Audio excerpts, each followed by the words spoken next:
Thank you for joining me on 13 Plus. I'm Cali Lichter, and this is On the Docket, a weekly recap of crime and court in and around the state of Michigan. This week, we were in the courtroom as the confession of a Kent County mother charged with killing her 2 children and abusing a third was played for the media for the first time, and why a Hudsonville teen could spend up to a decade in federal prison for manufacturing illegal gun parts. And the interim chief of the Grand Rapids Police Department explains why this agency is the only one for him. All of that and more is on the docket.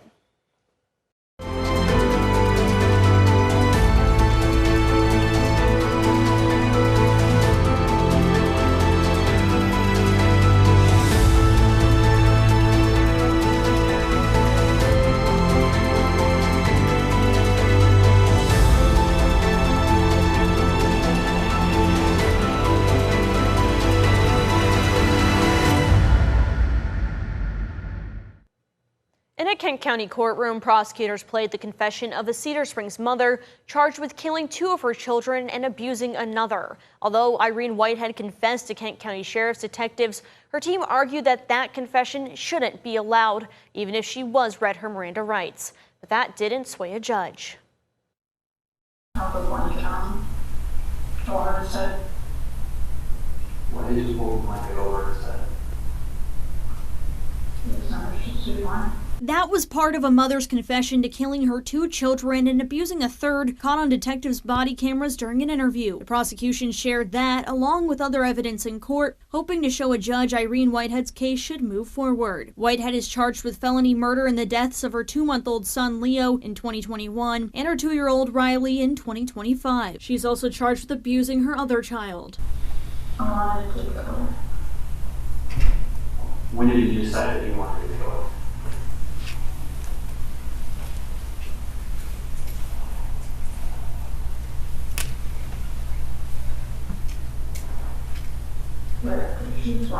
We heard from multiple witnesses who took the stand, but none as compelling as lead detective Anna Birkland. She was in the room during that November 2025 interview. What was your intent when you gave the blanket? I don't want her to die. What happened? I'm just gonna. And also read alleged searches by Whitehead about her children. Black market toddler adoption. Telling your kid you hate them when frustrated. Why do I resent one child that everyone favorites? But the defense took issue with Whitehead's confession. This court is the first line of defense in considering legally admissible evidence. I believe that interview was against her rights. They argued that the prosecution did not present enough evidence for the case to move forward. But Judge Jeffrey O'Hara in the 63rd District Court did find enough evidence to bind over the case. It now moves to Circuit Court, which is where the case will remain until a trial ends in a possible plea, charges are dropped, or it goes to trial. A Hudsonville teenager could spend up to a decade in prison for selling illegal machine gun conversion devices. 19-year-old Ethan Carter was charged in November of 2025. We've been covering this case since July of that year, when Carter was shot several times in Alabama while down south for a football camp. What we didn't know until months later was Carter's federal investigation into his crimes. Within days of being shot several times in Alabama, I remember feeling like it felt like it was like two or three shots, like right here, kind of right in this area. A witness reported that now 19-year-old Ethan Carter was selling machine gun conversion devices and parts from his home in Hudsonville. Months after an ATF search warrant found those devices in his home, Carter has pleaded guilty in federal court and could spend up to 10 years in prison. Wednesday morning, Carter took a deal, pleading guilty to a federal charge of possession and transfer of a machine gun. His other charges were dropped. The machine gun conversion device Carter had could convert a semi-automatic gun to shoot automatically more than one shot without manual reloading by a single pull of the trigger. His federal case dates back to July of last year, when that witness went to police with a machine gun part Carter had given them, shown in court document photos. When the witness went to Carter's home, he put the conversion device on a gun and demonstrated it. Carter, quote, bragged to the witness that he had recently sold around 100 of the devices. The witness took more photos of the conversion devices, including auto sears for rifles and switches for pistols. The ATF search warrant was executed on July 17th, just 5 days after Carter was shot in Alabama Alabama. They found a Glock 10mm pistol with a machine gun switch and 6 other conversion devices, all of which have to be forfeited as part of his plea. Carter had his bond revoked in December after he violated terms of his release, including questionable sign-outs and going AWOL from his treatment program and testing positive for unprescribed Oxycontin. He admitted to using the drug, but claimed it was prescribed after his shooting. The prescription was not valid at the time he tested positive. Carter will be sentenced in June 2026, just shy of 1 year after his shooting and investigation. Enough fentanyl to kill everyone in Grand Rapids and Granville combined. That's how much of the drug Daryl Mitchell was found with when he was busted by the Grand Rapids Vice Unit in spring of 2025. GRPD said the amount of drugs seized was terroristic, which was reflected in his sentence. Enough fentanyl to kill the population of Grand Rapids and Granville combined. We're talking terroristic level of danger. That half kilo of fentanyl landed Daryl Mitchell up to 3 decades in prison. Mitchell was arrested after the largest fentanyl bust in the GRPD's Vice Unit history. And I'm willing to accept whatever sentence that you may impose today. Mitchell was found with 500 grams of fentanyl. A lethal dose is 2 milligrams. In 2024, 75% of the 30 reported drug overdoses in the city were caused by some sort of the controlled substance. In court, Mitchell's attorney said his client had been attentive to the law, research, and assisted his defense. I think Mr. Mitchell has a good direction for when he is released from custody. Both he and Mitchell brought attention to his family, sitting in the courtroom where they said they had been for every court proceeding. I would like to thank my family and friends for all the support that they have gave me, and I just pray they give me a second chance. Mitchell has a lengthy state and federal criminal history. Mr. Cordes negotiated quite a favorable, I think, plea agreement for you. So I'm comfortable with this plea agreement because you will be returning to the federal system once this is done. Mitchell has to return to the federal system because at the time of his arrest, he had just left a 17-year federal prison stay for cocaine trafficking. Mitchell will be returning to the federal system after he serves his time in the Michigan Department of Corrections, since he was on federal parole at the time of his arrest. And next on the docket, we go one-on-one with the new interim chief of the Grand Rapids Police Department. Hear why this department is the only one for him next. After nearly 4 years with the Grand Rapids Police Department, Chief Eric Winstrom is stepping down. Taking his place in the interim is Deputy Chief Joe Trigg. With over 2 decades of experience in the department, he's no stranger to the agency or the community. I sat down with Trigg as he takes on his biggest role yet. So you're no stranger to GRPD. You've been here for quite a number of years. Correct. So tell me about your history with the department. Started in 2001. Worked the north end of town for about a decade. Became a community officer, did that for about 3.5 years. Got promoted to a sergeant. Went to nights, worked the south end of town for a total of 5 or 6 years, I believe, and then I got promoted to a lieutenant, which is called the watch commander position, down in the bubble, as we call it, where you're pretty much the, you lead a whole rotation of officers and sergeants.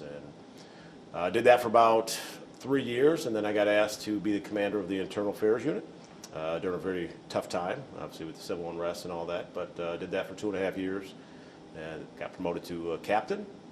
Was in the captain spot for about 11 months, not even a full year, and then the chief came knocking with the deputy chief role, and been in that job ever since. So you definitely know not only your way around the department, but also the city. You've done quite a lot. Yeah, I even went to college here. I went to Grand Rapids Community College before I transferred on to Grand Valley, but I've been in the city of Grand Rapids since 1995. So it's yeah, I know the city a little bit. Homegrown. Yeah. Yeah. So how did that conversation go to be interim chief? You said, chief came knocking with that deputy chief position a couple of years ago. How did this one go? Well, this one was obviously the city manager, Mark Washington, obviously is made this appointment, and no, my career, I've just kind of kept my head down and done the job that's right in front of me to the best of my ability. I say, although I chose this profession, it seems like the promotions choose me, which is just the way I like to do things. And I think I have a great reputation with our men and women, and also with the community. Community is something that I enjoy doing. That's the easy part of the job of being out in the community and literally trying to help people. You get so much joy from doing those things. And same thing with our people. I love being a leader to our people. I know they look at me as a leader. I know that I can provide some stability for them during this transition. And I'm just looking forward to being able to provide that for them and keep this agency moving in the right direction. Yeah, I know when this was announced yesterday, Yeah. there was a very positive reaction to seeing your name on that position. Yeah, I'm hearing that. I don't get on social media much because, it's just, I try not to the either. positives and the negatives or whatnot, but I'm very flattered by what I'm hearing is out there. Once again, I'm always going to do what I feel is right and let the people speak up for me, good or bad, and keep my head straight and just try to do good. I love this agency. I've loved it for a long time. As I've said, we've lost a brother, Officer Kosminski, in this job I was very close with. Both of my kids work here. The success of this department means more to me than people could possibly imagine, right? So motivated. I'm proud of this agency. I'm proud my kids followed my path because it is a great organization and a great city. So, we've already talked, you've been here a long time. Yes. You've seen quite a few bit of police chiefs, especially in the past couple of years, to change up. What has your relationship been with the most recent chief, Chief Winstrop? Amazing. It's been a partnership. Definitely going to miss him. But he has shown true leadership. And true leadership is not just saying you care, but actually showing that you care. He's made time for our men and women. He remembers everyone's names from the top to the bottom of this building. He's went out to the community, has done the same thing. He's been willing to give every ounce of his time, sometimes to his detriment, runs himself down, but they appreciate his time. And a man that's willing to do that and show that he cares, people are willing to run through walls for him. So he's been a great boss. We're definitely going to miss him, and people are sad, but I'm here to make sure they're not discouraged. We're gonna be fine. Morale is good, and they know we're in good hands, and we're going to keep things moving, keep this organization moving forward. So I know you brought up leadership. What are some other qualities that a chief of, not just general police chief, but specifically here at Grand Rapids Police Department, what qualities should a chief have? Well, look at somebody that's compassionate, understanding, that's present. You have to be present. You have to be seen, right? You have to be seen by your people. That it's different than, you can't leadership through emails and phone calls. You actually have to make that connection with people, and it goes the same with the community, right? You can't just do press conferences or things over the phone. You got to get out in the community, meet people, let them meet you, and work on that relationship. It takes time. Relationships aren't built overnight, right? So, and it took the chief some time. He came in into a challenging time with the officer-involved shooting, and he earned the trust of the men and women here, and he slowly earned the trust of the entire community. And I think everyone's kind of grieving a little bit that he's leaving. It goes to show what kind of man and leader he was, or still is.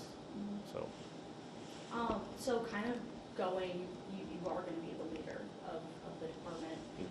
Over the past couple of years, we've seen a decrease in some of that smaller crime, but seemingly, not necessarily a huge increase, but there has been significant violent crime. I mean, just 3 weeks ago now, we had triple homicide, mom and her 2 kids.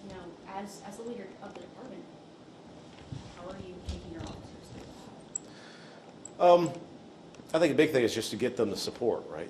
And one way to support them is increasing the staffing, right? We understand that officer presence matters, right? It deters crime. I always say we deter more crime than we know we do. Someone sees a cruiser or sees an officer, and they might think twice about something they're about to do, right? And our men and women feel supported when they have more staffing, or they have the equipment or the technology that they need. And I think that helps keep our community safe, right? You want men and women that love where they work, right? That they're going to go out there and they're going to work hard for you. So it's important from the leadership standpoint that you invest in them, because you're wanting them to go out in the street and invest in the community, right? It goes both ways. So I think that's important. And sorry, the questions are kind of getting a little bit deeper here. But like you said, when Chief Winstrom came in, there was the officer-involved shooting, and there's been a couple of officer-involved shootings in Grand Rapids and also in the greater County area over the past you never want that to happen. You never want to think that that's going to happen with officers and members of the community. But it could happen as your interim chief. And you said that morale is still good in the building, but if that happens, how are you going to leave the department? Well, unfortunately, we've been through a lot of them, right? And we have one of the best training staffs, I think, in the country, right? So, and we have great leaders at this department, and everybody knows their role, in those. So, I don't think anything's going to skip a beat there. Obviously, I know how we handle those situations and what pieces need to be in place if we were to have one, in 2 hours here. Unfortunately, we've had a lot of practice, at those, and thankfully none of our officers have been injured due to the amazing training they get here at this department. So. And this is, I feel like for the past couple of years and really throughout the profession, it's been a contentious time for police, especially now with involvement of federal agents and that kind of activity. Grand Rapids is no stranger to people speaking out and protesting and taking to the streets. How, and you talked about Lindstrom's connection to the community. Yeah. And like you said, him leaving, some people are sad, some people are worried about the communication between GRPD and people in the community. How, are you going to keep that relationship strong? I believe I have a strong connection with the community as well. And like I said, I've been here for my whole career. This is 25 years invested in this community, and it will be my only community. I have no aspirations to work anywhere else or be the chief anywhere else. So I'm fully invested in this department. I understand that strong relationships make the community safer, and it makes my men and women safer. So it's absolutely important and imperative that we keep that relationship strong. As far as the protests and things, that we always respect First Amendment rights, and our men and women handle it professionally, and they will continue to do that because that's our expectation. And then also, I know that Colin and I, and everyone at 13, obviously, were very intimately involved in that situation with the protest a couple of weeks ago. When it comes to accountability from the police, what are your views on that? Accountability for our officers? Or just, when the public, when we come to the department and ask for questions, I know, Chief Lindstrom would regularly make himself available to answer those questions, especially kind of a couple weeks ago. No, I think it's accountability, transparency is all important, right? I believe in what we do as an agency. We don't have anything to hide, so willing to sit down, and that's something, to have a relationship with the media is important too.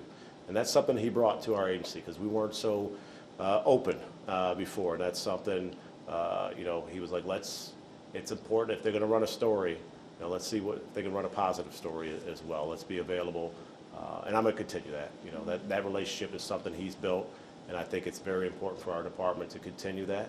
And no, I feel like I can be an open book with our agency. That's how proud I am of this agency and how they do things, how we do them as an organization, that there's fully transparent, and we're known for holding each other accountable. I worked in the Internal Affairs Unit for 2.5 years, so I saw all the complaints that came into our department during that time, and learned that we do things pretty efficiently, but there's times where we have to have accountability for officers, and it needs to be addressed, but you can still do it with care and concern and redirect, and obviously the goal is to eliminate the behavior from happening again.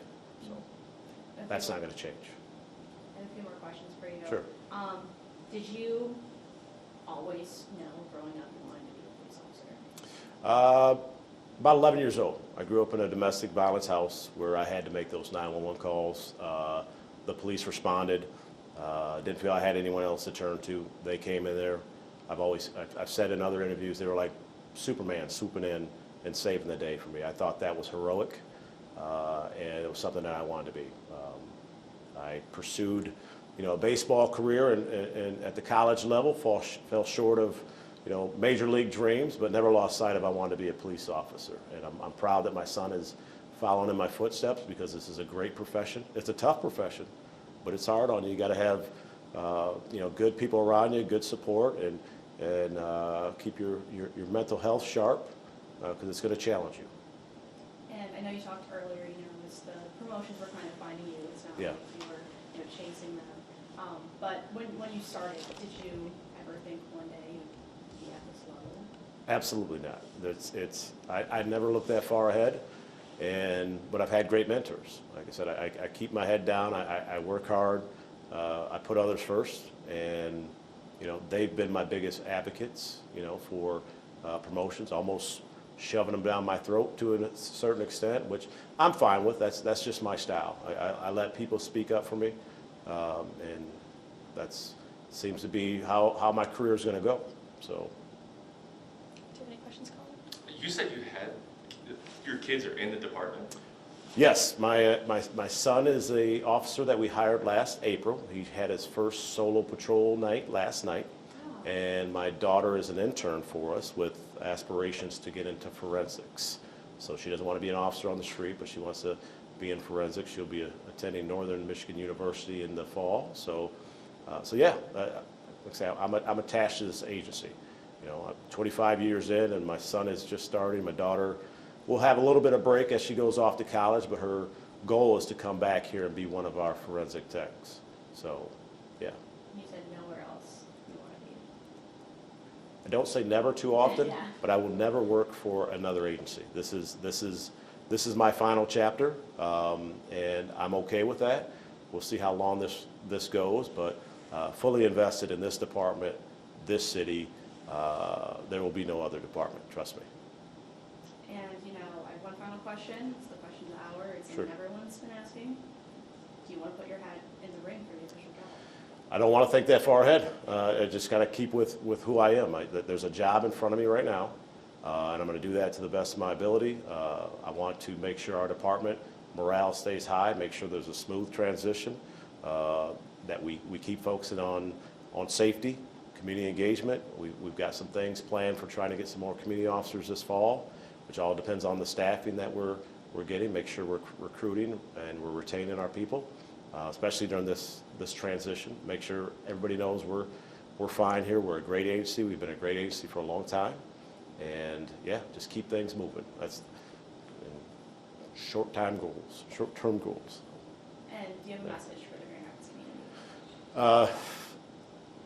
That the level of service is not going to change, and we're always looking to get better, right? So accountability is a piece that we're always going to have. We're going to hold ourselves accountable. And we welcome the community holding us accountable. I think it helps drive our excellence, and I care about this department and this community. I've been here. This is home to me, and the success of this department means more to me than anything. So, like I said, my family is here. I will put everything into making sure this department doesn't skip a beat. Trigg will step into that interim chief role on March 2nd, 2026. Thanks for joining me on this episode of On the Docket on 13+. We have new episodes releasing every week, taking you into the courtroom for the latest updates and deep dives on crime in and around West Michigan. In the meantime, we'll bring you the latest on crime in court, both on air and online at 13onyourside.com. When breaking news affects you and your community, we stream live on 13+ with what you need to know right when you need to know. We'll see you next time with updates on What's on the Docket.